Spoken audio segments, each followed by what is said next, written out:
역대하 34장. 역대하 34장. 역대하 34장입니다.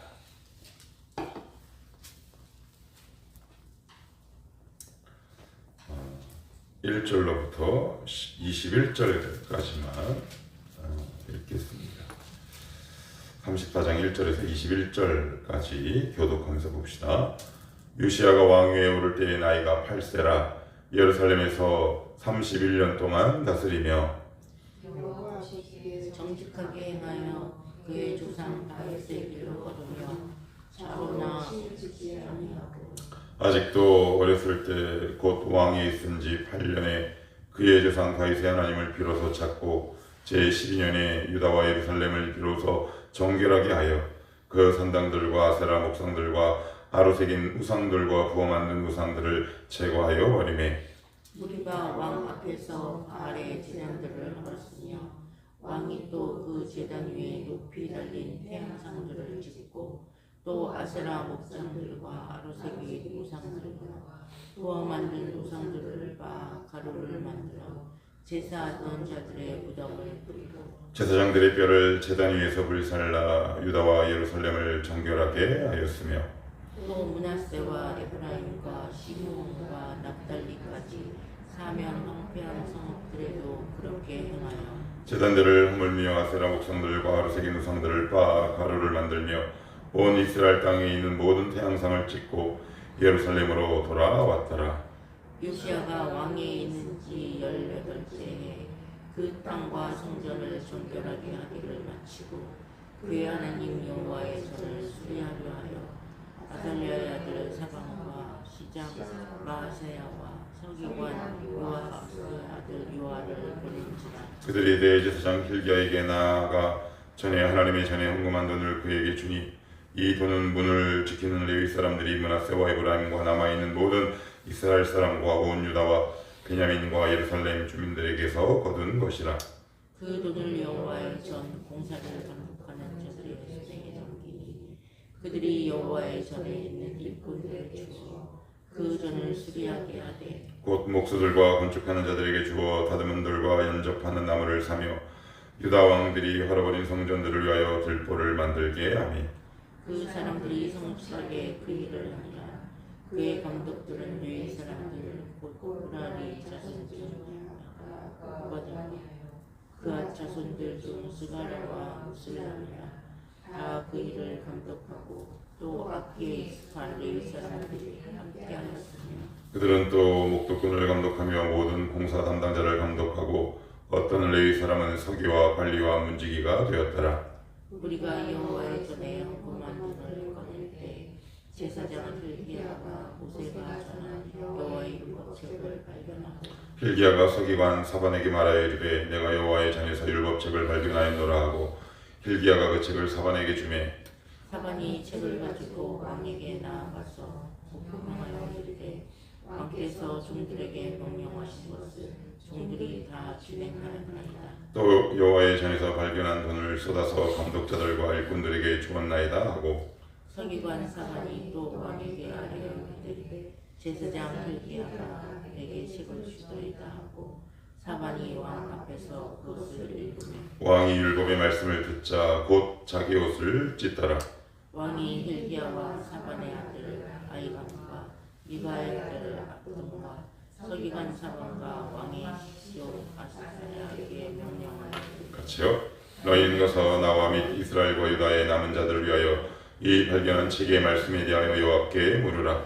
우리 조상들이 여호와의 말씀을 지키지 아니하고 이 책에 기록된 모든 것을 준행하지 아니하였으므로 여호와께서 우리에게 쏟으신 진노가 그도다 하니라. 아멘. 드디어 나옵니다. 요시야. 3대 성군, 3대 선왕 가운데 하나인 요시야. 여호사밧, 히스기야, 요시야. 아주 제가 지금 여러분들이 귀에 딱지가 앉을 정도로 제가 반복하는데 제가 그만큼 남유다 역사를 이해하는 데 있어서 이 세 명을 알아가는 건 굉장히 중요한 위치에 있기 때문에 제가 반복해서 제 말씀을 드리는데 요시야가 왕위에 오를 때가 나이가 8세랍니다. 근데 이건 사실 불가능한 일이에요. 왜냐하면 북이스라엘 있죠. 북이스라엘에서는 상상하기 어렵습니다. 거긴 계속 반역이 일어난다는 말이죠. 8세 왕이 올랐다? 그러면 그 왕위를 노리고 누군가가 또 반역을 할 수 있는 그런 환경과 그런 어떤 그 배경들이 딱 마련되어 있는 왕국이에요. 그런데 남유다는요. 아몬을 한번 보실까요? 아몬. 바로 33장 맨 끝을 보시면 백성들이 아몬 왕을 어떻게 해요? 반역한 사람들을 다 죽이고 그의 아들 요시야를 대신하여 왕으로 삼으니라. 한 번 반역한 사람이 또 반역 안 하겠습니까? 그런데 아몬이 악행을 딱 저지르자 요시야를 딱 위에 올리는데 더 이상 반역이 일어나지 않죠. 그러니까 이게 누구에게 약속한 하나님의 말씀입니까? 다윗에게 허락한. 내가 너에게 확실한 일을 줄 텐데 너의 후손의 시대부터 왕위가 영원히 이어지게 할 것이다 라는 그 다윗의 언약 때문에 북이스라엘과 달리 남유다는 다윗의 후손으로부터 왕위가 계속해서 이어져요.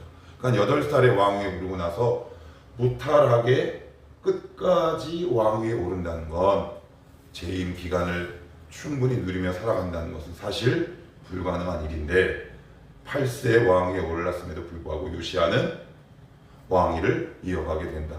그 배경과 근저에는 하나님이 다윗에게 약속하신 언약의 말씀 때문이다. 그래서 지금 숫자를 이렇게 탁 기록하고 있어요. 자, 그러면 몇 년 동안 다스렸냐 하면 예루살렘에서 31년 동안. 자, 2절을 한번 보시면 여호와 보시기에 정직하게 행하여 그의 조상 다윗의 길로 걸으며. 그래요. 다윗의 길로 걸으며. 북이스라엘은 총 43명의 왕이 있었는데 43명이 싹 다 누구의 길로 걸었냐면 여로보암의 길로 걸었어요. 열왕기서를 보시면 하나님이 늘 하시는 말씀이 있어요. 다윗의 길로 걷지 아니하고 여로보암의 길로 걸었더라.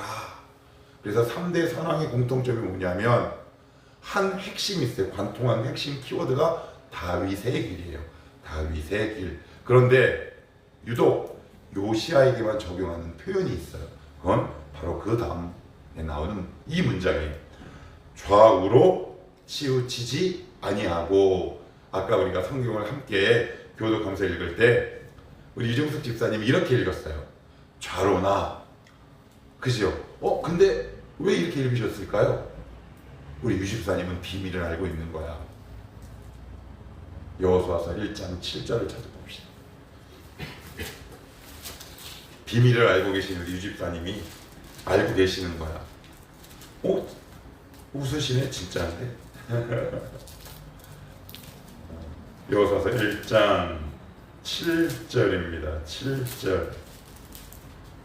구약성경 320 혹은 319쪽. 여호수아서 1장 7절 8절 시작. 오직 강하고 극히 담대하여 나의 종 모세가 내게 명령한 율법을 다 지켜 행하고 우로나 좌로나 치우치지 말라.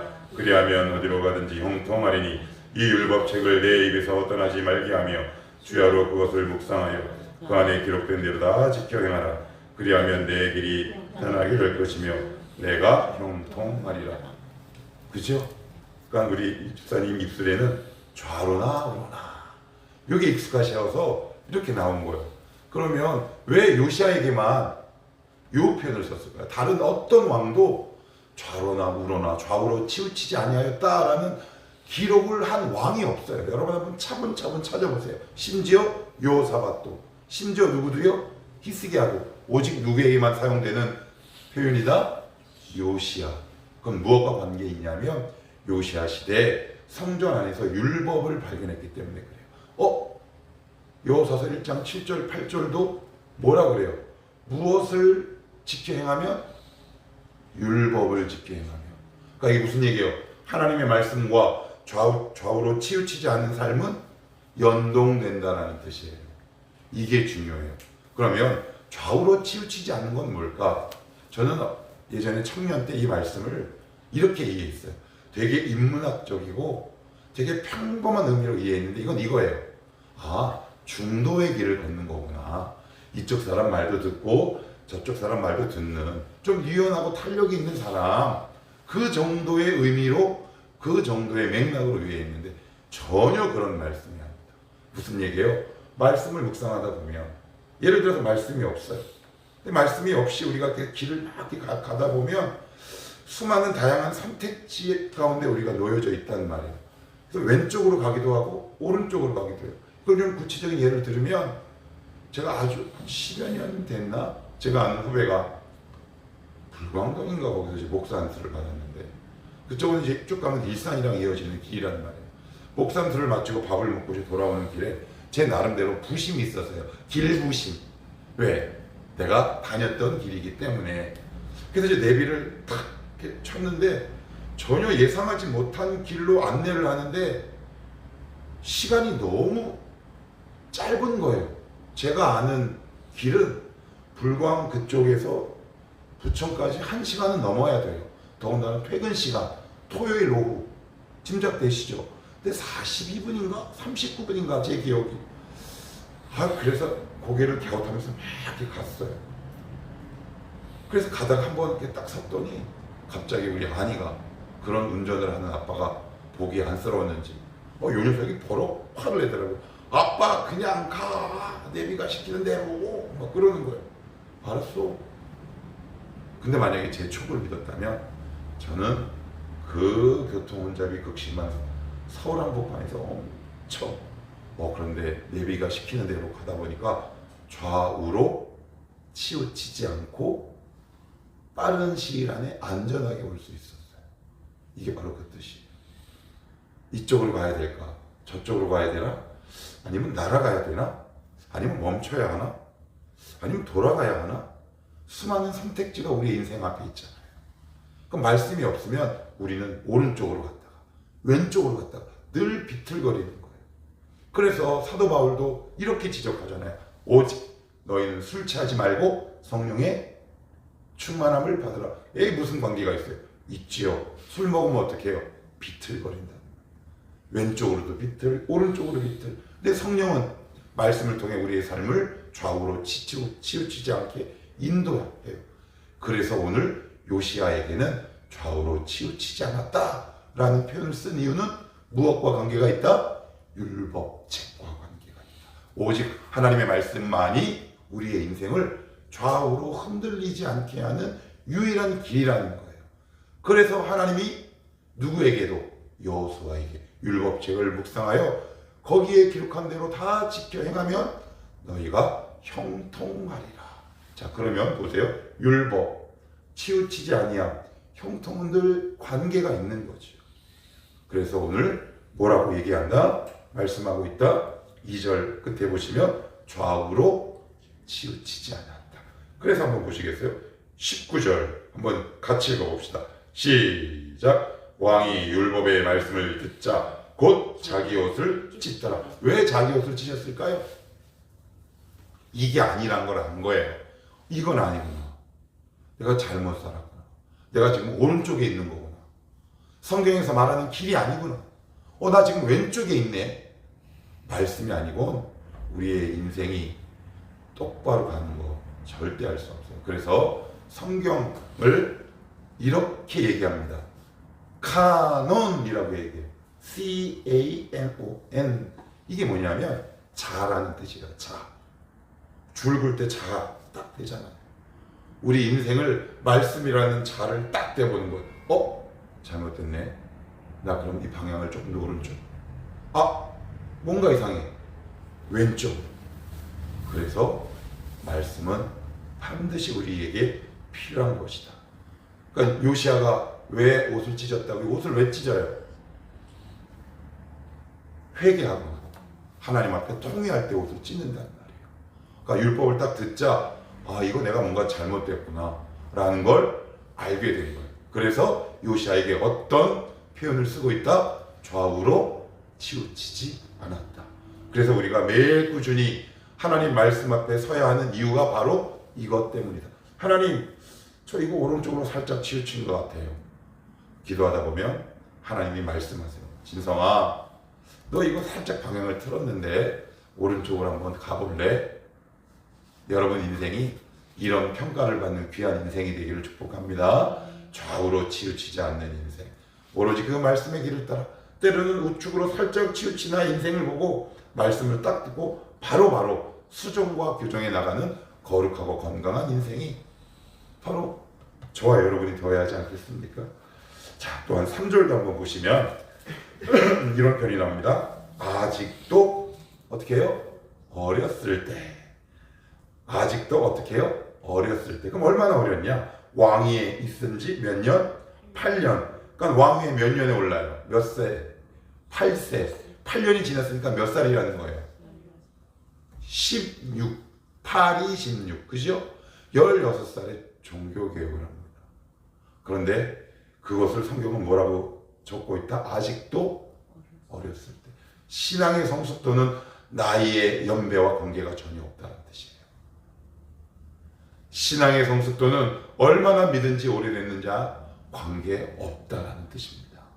그래서 오늘 역대기 기자는 의도적으로 왕위에 오른 지 8년 후에라고 적을 수도 있음에도 아직도 뭐라고요? 어렸을 때. 젊었을 때 아니면 어렸을 때요? 어렸을 때. 예, 충분히 그렇습니다. 제가 예전에 일산에 청년회 때 섬겼던 이제 모교회에서 아동부 총무를 할 때인데 어느 날 아동부 전도사님이었나 여자 전도사님이었나 남자분이었구나 갑자기 어린이 연합 전도집 연합 집회로 여름 수련회를 한다는 거예요. 근데 그 내용이 뭐냐면 강사를 모시고 아동부 부흥회를 한대요. 근데 저는 창세 이후로 처음 들어봐요. 아동부 부흥회. 그러니까 교사들이 웅성웅성해. 아유 애들은 그냥 즐겁고 행복하면 된다고. 그랬더니 완강해. 아니래요. 그래서 뭐 따라가야지 어떡해요? 교사들도 그렇고 저도 뭐 그런 거에 대해서 전 그때 잘 모르니까 열정만 있지 뭐 아무것도 모르죠. 그래가지고 강화도인가 여하튼 일산이니까 그 근처 어디 수련회 딱 갔는데 허름해. 근데 애들은 막 그래. 근데 50이나 됐나? 중간 키에 약간 깡마르고 해맑은 남자 전도사님이 기타를 메고 탁 나와서 1시간 동안 찬양을 막 하면서 또 중간중간에 가볍게 말씀도 전하고 그래서 불 닦고 막 기도를 하는데 애들이 회개가 터지는 거예요. 야 이거 뭐냐? 성령의 역사는 나이를 가리지 않는구나. 성령의 역사는 나이를 가리지 않는구나. 신앙의 성숙도는 나이를 가리지 않아요. 오래 믿었다고요? 아직도 어렸을 때. 우리는 정말 겸손해요. 어려서 잘 모른다고요? 아니에요. 알고 다 합니다. 하나님이 그래서 주님도 뭐라 그러세요? 어린아이가 내게 나온 것을 금하지 말라. 그 말씀을 왜 하시겠어요? 그도 내 앞에 나와서 은혜 받을 수 있다 라는 말씀 아니겠습니까? 나는 아직 어려서요. 아니에요. 마음이 없을 뿐입니다. 16살에 종교개혁을 일으켰어요. 의식이 깨어 있었던 거죠. 예, 은혜가 그 안에 있었다는 얘기. 16살이면 지금 나이로 중학생 고1이네. 얼마나 철딱선이 없어요. 그런데 그 나이에 하나님을 이렇게 찾았답니다. 8년에 그의 조상 다윗의 하나님을 비로소 찾고, 그죠? 예, 그 다음 제12년에 유다와 예루살렘을 비로소 정결하게 하여 12년. 끽해봐야 20살밖에 더 돼요. 언제요? 어렸을 때, 젊었을 때. 이게 참 놀라운 거죠. 4절도 보시면 무리가 왕 앞에 바알의 제단들을 헐었으며 왕이, 여기 잘 보시면 무리가 왕 앞에서 바알의 제단들을 헐었고 왕이 또 다른 왕들은 신하들을 이렇게 시키는 거예요. 야 가서 다 무너뜨려. 그럼 신하들이 가서 이렇게 막 무너뜨려요. 그런데 요시아는 분명히 또 무너뜨렸는데 본인이 또 가는 거예요. 몸소 우상들을 다 없애버려요. 그러니까 아예 뿌리를 뽑아버리는 거예요. 원래 죄는 뿌리를 뽑는 거예요. 그래서 어느 정도로 뿌리를 뽑냐면 그 우상들을 가루를 만들어요. 그래서 4절에 보시면 이런 표현이 나와요. 왕이 또 제단 위에 높이 달린 태양성들을 찍고 또 아세라 목상들과 아르세긴 우상들과 부어 만든 우상들을 어떻게 가루로 만들었어요. 7절도 제단들을 허물며 아세라 목상들과 아르세긴 우상들을 어떻게 해요? 어서 많이 봤는데 기억 안 나세요? 제자훈련생들 성경 동독하고 있는데 출애굽기에 보시면 모세가 십계명 받으러 주님과 교제하기 위해서 산에 올라가잖아요. 시내산에. 근데 남아있는 동안 뭐예요? 송아지 우상 숭배 섬기죠. 내려와서 그 모습을 본 모세가 그것을 빻아서 그 우상들을 섬긴 백성들에게 빠지게 해버립니다. 모세의 흉폭함을 얘기하고 있는 게 아니에요. 모세가 우상 숭배를 얼마나 멸시하고 싫어하는지 그와 똑같은 행동을 하고 있는 겁니다. 나는 반드시 우리 내에 이 죄를 끌어내겠다. 나는 죄의 뿌리를 끌어내겠다. 근데 이 모든 것들이 언제 시작했어요? 언제? 젊었을 때, 어릴 때 했다. 여러분 그거 아세요? 젊었을 때 성도들, 우리 교회는 20, 30대가 많잖아요. 여러분 안에 다양한 꿈과 비전이 있을 겁니다. 세상은 어떻게 얘기하냐면 20대에는 최소한 어느 정도 재산이 있어야 되고 30대는 이래야 되고 나이와 연대별로 그 사람이 갖춰야 될 직업과 재산 규모에 대해서 끊임없이 유튜브에서 이야기하고 있지요. 근데 성경은 반대로 얘기합니다. 뭐라고 얘기하는 줄 아세요? 젊었을 때 20, 30대에는 네 안에 있는 죄 우상들을 제거해가는 기간이다 라고 말씀해요. 그래야 노후가 편합니다. 여러분 이 작업을 지금 하셔야 돼요. 여러분 나이 들면 여러분 기운이 없어요. 제가 계속 농담으로 늘 이야기하잖아요. 60전에 돌아오라. 제가 왜 이런 이야기를 왜 하냐면 나이가 많고 그리고 신앙의 연배가 길어졌을 때 어느 순간 하나님을 알아도 이제 좀 있으면 천국 가야 되는데 의지가 사그라들어요. 동기가 부여되기가 쉽지 않다는 말이에요. 20, 30대는 어떤 시간이다? 어떤 기간이다? 무엇을 준비하는 과정이다? 여러분 안에 있는 우상들을 빻는 기간이라는 말이에요.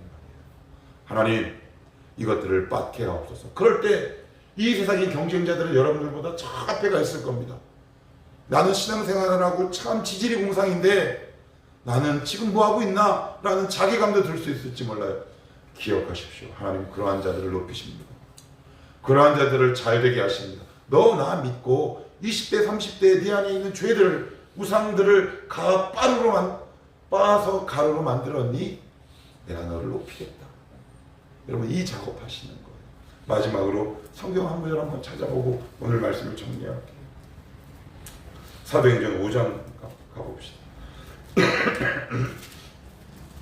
사도행전 5장입니다. 사도행전 5장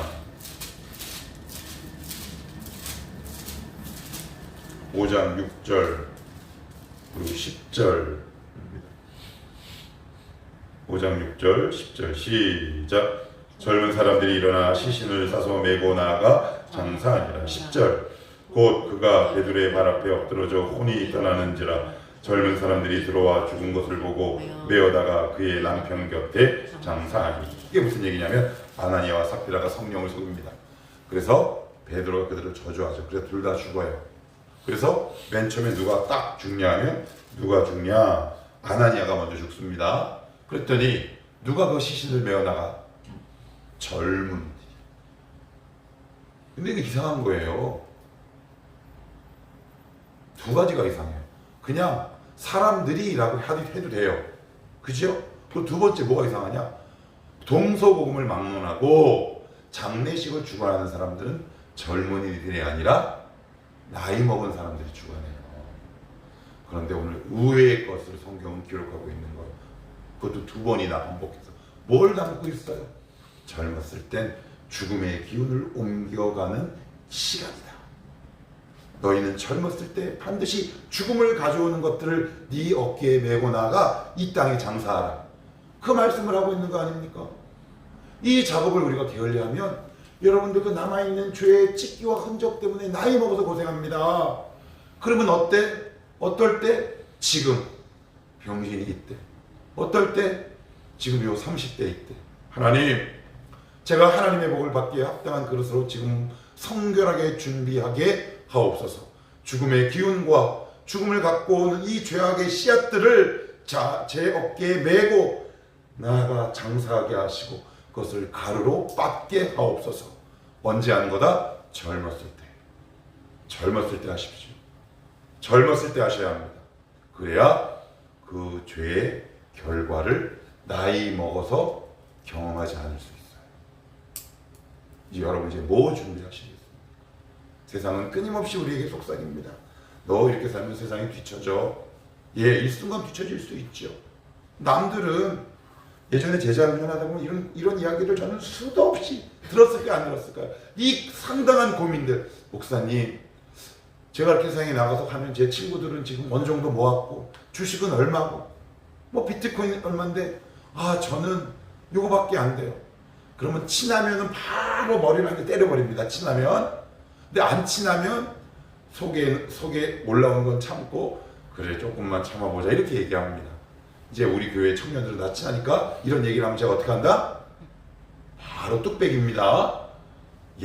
이것을 준비해 가십시오. 그렇다면 그 길을 여러분들이 한 걸음 한 걸음 가실 때 여러분들의 노년의 삶과 중년 이후의 삶을 하나님이 존귀하게 하실 겁니다. 그러면 저는 좀 늦게 알았는데요. 그래서 더 감사한 것 같아요. 왜요? 그렇게 변화되는 일이 드물어요. 그런데 우리 교회는 그런 일이 일어나서 너무 감사해요. 왜요? 젊은이의 기운을 하나님이 주시는 거죠. 하나님의 은혜가 머무는 곳이 곧 새롭게 하는 젊음의 영 아니겠습니까? 이 길을 부단히 걸어가십시오. 그 길을 걸어갈 때 하나님이 나머지 것들을 책임져 주실 줄 믿습니다. 여러분들을 높여주실 줄 믿습니다. 그 길을 중단 없이 걸어가는 복된 청월함 모든 교우들 다 되시기를 주님의 이름으로 축복합니다. 기도합시다.